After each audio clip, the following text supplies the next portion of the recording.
Hi guys! Today is Wednesday. Welcome to our mini vlog. Ayan nga si Aling Tisay, naglalakad na papasok sa school.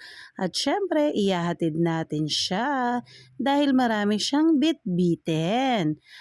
Bali ngayon, siya ipapasok kay Ma'am Lerma kasi si Ma'am Boots ay nasa seminar. So 4 days sila kay Ma'am Lerma. Ayan na nga papasok na. Aral ka mabuti anak. Love you! Bali sinalubong nga natin si Mami Loida, hirap na hirap maglakad, sus Mia Marimar. At ayan na nga, nag-aayos na ng tulos ang ating mga kamamis. Ayan, today is Garden Day. Ayan sila, busy-busy ang lahat. Bali, ayan si Mami Loida, inaayos sa mga tanim-tanim. Sige, wadso ng wadso. Kahit hirap na hirap maglalakad dyan. Napaka-cute talaga ni Mami Loida. At ayan na nga, naghahalo tayo ng lupa. At ayan si Mami Joy, tagabutas ng wigis. At ayan na, kukunin ko naman at lalagyan natin ng lupa.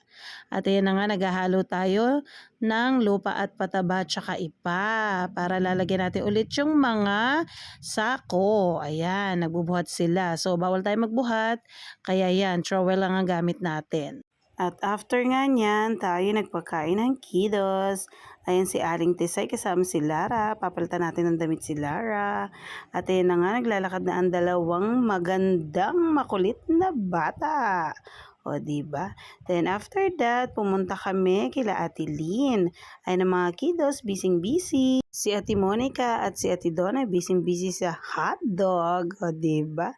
At syempre, tayo naman ay gagawa ng pangkwek-kwek. Ay, sus Mia Marimar, ang hirap.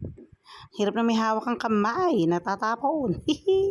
Ay na nga yung dalawang maganda.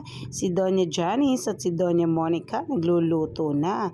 Eto naman ang mag-best friend, sweet. Si Etelyn at si Ate Rebecca, o diba? Busy. Ayan na nga, nagluluto na sila. At tayo naman ay nag-iintay.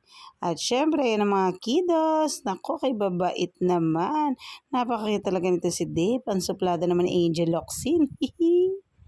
Ayan, nanonood sila ng TV. At eto na, kakain na tayo. Ayan si Daddy, video call with Kuya. Kain tayo, Daddy. Ayan o, diba? At yun na, busy na ang lahat sa pagtutuhog-tuhog.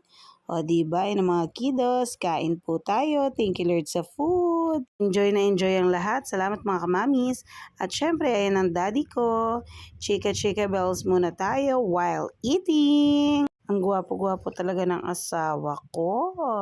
Nako, titingnan mong ganyan yan. Naghahanap ng chismis yan.